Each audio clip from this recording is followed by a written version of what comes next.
Jeff Marek, just a few short days ago, dropped a draft day bombshell that would shake the NHL to its very core. A 3-team trade involving the Canucks, the Blackhawks, and the Dallas Stars that sends Jason Robertson to the Blackhawks, Hronek to the Stars, and gives the Vancouver Canucks the 4th overall pick. Is this a realistic heist or a cap-space fantasy? Let's break down the deal that has people talking and absolutely losing their fucking minds over the idea of this. Now, we're not going to go over an article because there isn't an article that talks about this, but we are going to go over to a Reddit page, the R Hawks subreddit, that talks about this idea that Jeff Marek proposed. Now, he mentioned this on the sheet, and he also talked about this on Friday's episode of Sekeres and Price. Now, on the sheet, he had David Pagnotta, and they were talking about it. I have not actually watched that episode of the sheet. I did watch him on Sekeres and Price and him talk, bringing this idea to them. So, as we mentioned, this is the official deal. Dallas gets Filip Hronek. They also get the rights to Ilya Mikheyev from the Blackhawks. Vancouver gets the 4th overall pick. They get Ilya Lyubushkin. They also take on Ryan Ellis's contract, which is basically dead cap.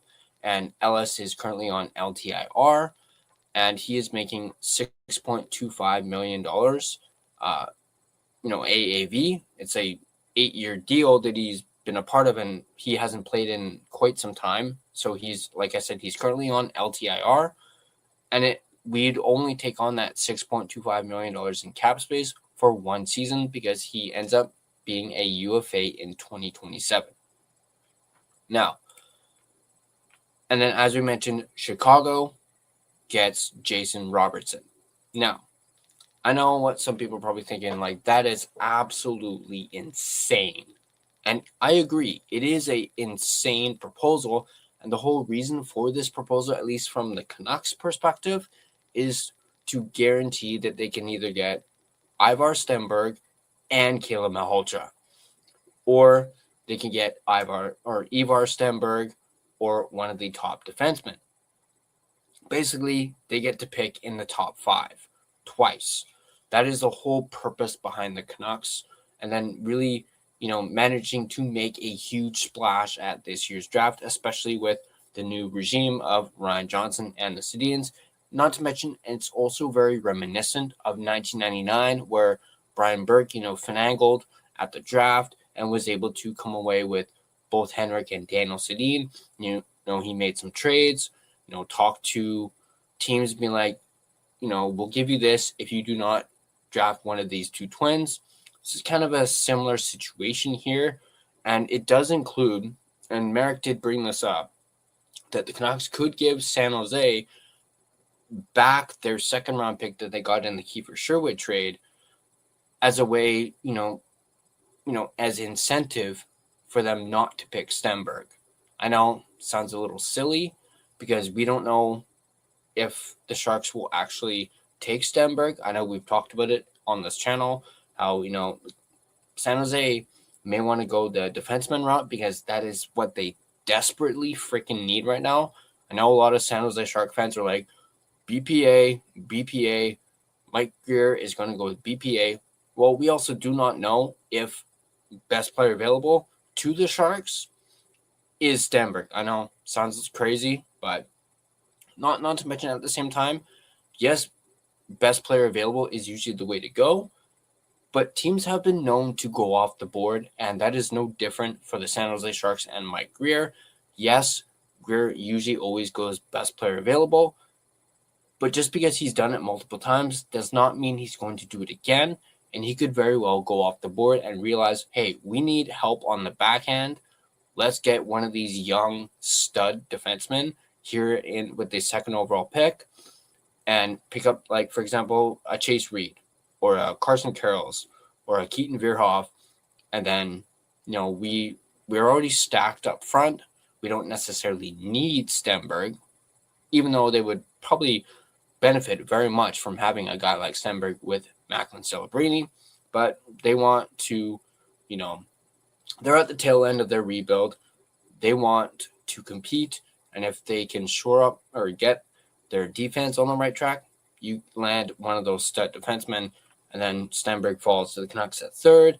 So for this scenario, if this were to go through and the Canucks would get the 4th overall pick, they could pick Stenberg with the 3rd overall pick, and then if they still wanted Caleb Malhotra, they could get Caleb Malhotra with the 4th overall pick, or they could go with one of the defensemen that are left on the board, depending on who San Jose ends up picking.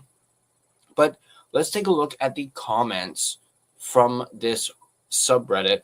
And of course, once again, this is a Chicago Blackhawks Reddit page. I actually couldn't find anything on the Canucks subreddit, which is a little strange. So that's why we were looking at a Hawks one. This person, Rich Rap 9333, does say his first impression of this is not enough for Jason Robertson, but he does mention that the discussion on the show included speculation that this might not even be enough for the 4th overall pick. He's going with thoughts on this. Nitty Kitty 47 says you do that in a heartbeat.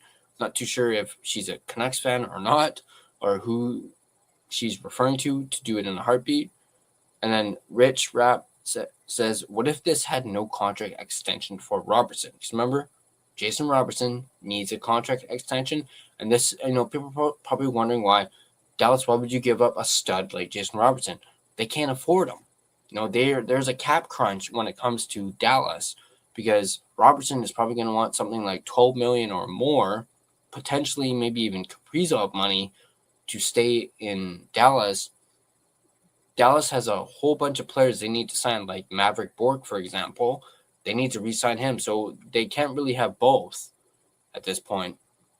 So that is why there's speculation on, and plus there's been speculation about Robertson being moved, and even according to Marek himself, there has been chatter about Robertson landing in Chicago. Now, Nitty Kitty 47's response, you offer him the moon. If he doesn't want it, you now have the biggest trade chip at the trade deadline, which is a very good point, actually. Just look at the Rantanen deal and how that worked out for Carolina. They're headed to the Cup, not Colorado or Dallas. A very, very good point there made by Spencer, with Stankoven being a major piece, at least for Carolina. So, yeah, that's looking like a win for Carolina, despite them, losing out on Rantanen. They're in the Stanley Cup Finals. So, Mastodon says, I don't see any world where the Sharks accept only a second to not take Stenberg, which is very fair. And then Rich Rap does reiterate what Marek says in their scenario. They were imagining the Sharks were likely to take Reed. B-Train says, even so, the leverage would be greater than a second-round pick, which is very fair. Again, if they are likely to take Reed, the Canucks probably don't even have to offer them that second-round pick. JD397 says, how come? It's very possible that they pass on Ivar anyways for no draft pick compensation. Yeah, there's not necessarily so much of a gap between Reed and Stenberg. He may be the top player on their board, in which case they are unlikely to mess around with a trade down. Teams are not like us clowns on the board saying, I'd take any one of those 4 guys. They do a lot of work to identify their guy. So if they are set with Reed and then Vancouver shows up, it's a different deal from an outright trade of the pick. So either the Sharks are planning to take Stenberg and a second is enough, or they weren't planning to take Stenberg in the first place, and the second is wasted by Vancouver. The only situation it matters is if San Jose sees it truly 50-50, and this makes the decision for them. Total Bill 5736 says, couldn't this happen without San Jose at all being involved? Wouldn't Canucks fans be stoked to have Malhotra at 3 and Reed at 4? Rich Rep says, sure, the context on the pod, however, was based on info that the Sedins watched Stenberg in the Worlds. Remember, I mentioned that before and came away really, really interested. Remember, Daniel Sedin was at the Worlds in Switzerland, and he was most likely paying complete attention to Stenberg amongst other players. Chi-Town Chris, so I'm assuming this looks like a Blackhawks fan. Team that would say no would be Dallas unless Robertson is really asking for Kaprizov-type money. Then if Hawks sign him for something like that, it would be win in short term as we have plenty of cap room. but big risk in long term. If he regresses, we have to pay our developing players. That's another big thing with Robertson. If he's looking for Kaprizov-like money, the Blackhawks can easily afford that, unlike Dallas. Ideally, we need to maximize value 2 to 5 years out when prospect pool has developed and we might be at a level to contend. Also, this kind of trade potential does not rely on the player wanting to come to Chicago, which nobody on Reddit knows his feelings about. Rich Rap says part of their setup was the idea that Chicago needs to win now. No more gathering picks and prospects. This was, of course, paraphrasing. They seem to think Dallas is really keen on getting someone like Hronek to pair with Heiskanen. Still not enough for them, I think, which is very fair. Excuse me. I mean, sure, but ultimately, goal is being cup contenders, and that requires long game planning. The current prospects need time to develop. We have a long way to go to be like Vegas or Carolina, even if we trade for McDavid. It's not going to happen by next year. Many fans want playoffs as fast as possible to feel like there is progress, but the mushy middle is the worst place to be in. Us Canuck fans know all about that.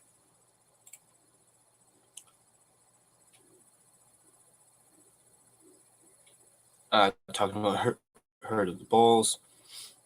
If these Hawks are anything like the KT dynasty, they should be in the playoffs next year. Western Conference Final the following year with a Stanley Cup win as early as 28-29. Very optimistic there.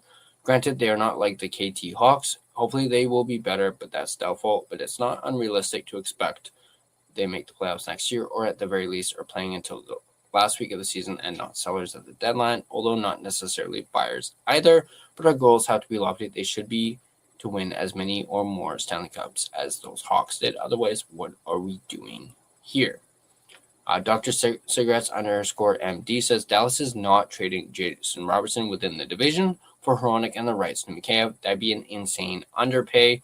If a trade were to happen that involves the Hawks landing Robertson, the 4th overall pick would need to be ending up in Dallas, not Vancouver. Rich Rap does respond saying, I think the idea is Dallas's window is open, so they would want players, but I agree, doesn't seem like enough. Maybe adding one of those 2027 firsts would help trade deadline fodder for them, but they would still have to really like Hronek. Mud Dog says Robertson will not be traded. You never know. This person clearly does not agree with what Marek says, calls him a moron, says nobody is trading in the top 5 unless it's a blockbuster deal. Well, this is a blockbuster deal, and nobody is bold enough to do so. Fair point. Matt Segares did mention that a lot of NHL GMs lack spine when it comes to draft day trades compared to the NFL and the NBA. It would need to be a sign and trade only. Even then, that's not enough for RoboCop.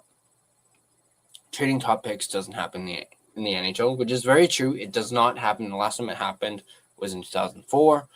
All 4 of the top teams are going to pick in their assigned spots.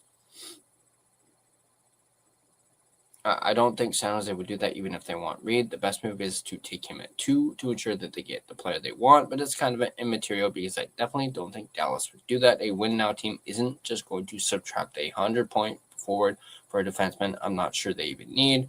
Would I trade 4th overall straight up for Robertson from our perspective? Probably. Kind of depends on who's on the board, but Robertson is at least that tier of player where you'd have to consider it. The only catch is that you could add him to the team, and it's still not going to be a real contender until the defense gets better. But having good players does make it easier to get the other good players. This one I did want to point out. There's cap constraints Dallas has, which some people aren't really taking into consideration, at least some of the replies up here when it comes to Dallas. If they keep Robo, then they lose Mavrik Bourque. Then they have to pay to dump Lyubushkin, which is why they would send Lyubushkin to the Canucks. After all that, they still lack right-handed defensemen. The team gets worse by signing Robo, but they also get worse by trading him, so who knows? Which is a very good point. Talks about a deal with Dallas I'd like to see. Rich Rap, but Dallas has to figure out Robertson before then, so I doubt that option ever comes up. If they sign Robo, they'll have to actively work to cut ties with someone. If they trade Robo, they'll be able to sign Bourque, which they may see Bourque with more upside because he's a lot younger. basically saying trade Chicago's 4th overall pick and a 2nd round pick to get. Okay, this person is misinterpreting what this is. They think the 2nd overall pick is involved, which it is not. They even mentioned Canucks' first 24th overall pick. This person says, I think Chicago is more likely to move a 2027 first-round pick before their 4th overall pick. I think more likely is a pick swap with Calgary for Coronado and some prospects mixed in. And that is it for that. But my main point of this is I want to know what you guys think, Canuck fans. What do you guys think about this blockbuster idea, trade proposal that Jeff Marek had proposed on both the sheet as well as Carson Price? Once again, I will reiterate it. Dallas Stars get Filip Hronek as well as the rights to Ilya Mikheyev. The Canucks get the 4th overall pick, Ilya Lyubushkin, and Ryan Ellis' contract, $6.25 million for 1 season, basically dead cap. And, and Ellis is on LTIR. So, and then, of course, Chicago would get the prize with Jason Robertson. The whole point of this whole thing with Marek is he said each team gets something they want. Dallas gets a right-handed defenseman to pair with Miro Heiskanen. Canucks get a 4th overall pick and potentially Stenberg and Malhotra, or Stenberg and a top defenseman. And then Chicago gets that winger or that superstar player to play with Connor Bedard and who can really help out Connor Bedard. Everybody wins. But again, I want to know what you guys think about this insane idea. This is absolutely crazy, but I thought it was worth something to talk about, something to speculate, something to chatter about. I hope you guys enjoyed this video. And of course, if you guys liked the video, you can hit that like button, and you can also subscribe to The Line Change for more Canucks and draft-related content. You can also become a member of The Line Change to receive exclusive perks and members-only videos, which include early access to videos such as like this one. And really hope you guys enjoy this. But before I sign off, I want to give a shout out and thank you to the sponsor of this video, our friends over at DraftKings Sportsbook, which is, of course, an official sports betting partner of the NHL. The Stanley Cup playoffs are here, and DraftKings Sportsbook, an official sports betting partner of the NHL, has a new customer offer. When the ice gets coldest, the best players in the world show you exactly who they are. Playoff warriors turn it up round by round, and DraftKings turns it up with them from the first round all the way to the Stanley Cup final. Bet player props, bet live from the opening faceoff to the final horn. Every moment matters. New DraftKings customers bet just $5 and you'll get $100 in bonus bets instantly. Download the DraftKings Sportsbook app and use code THPN so you're ready for the moment. That's code THPN. Turn $5 into $100 in bonus bets instantly in partnership with DraftKings. The crown is yours. Gambling problem? Call 1-800-GAMBLER or 1-800-MY-RESET. New York, call 877-8-HOPE-NY or text HOPE-NY. Connecticut, call 888-789-7777 or visit ccpg.org. On behalf of Boot Hill Casino in Kansas, wager tax pass-through may apply in Illinois. 21 and over in most states. Void in Ontario. Restrictions apply. Bet must win to receive bonus bets which expire in 7 days. Minimum odds required. For additional terms and responsible gaming resources, see sportsbook.draftkings.com/promos. Limited time offer. Canucks fans, would you trade Filip Hronek if it meant landing a top 5 pick? Let's talk about it in the comments. And I know we completely did not talk about the no trade clause, but we can work our way, we can work around that. But once again, I hope you guys enjoyed this video, and I'll catch you guys in the next one.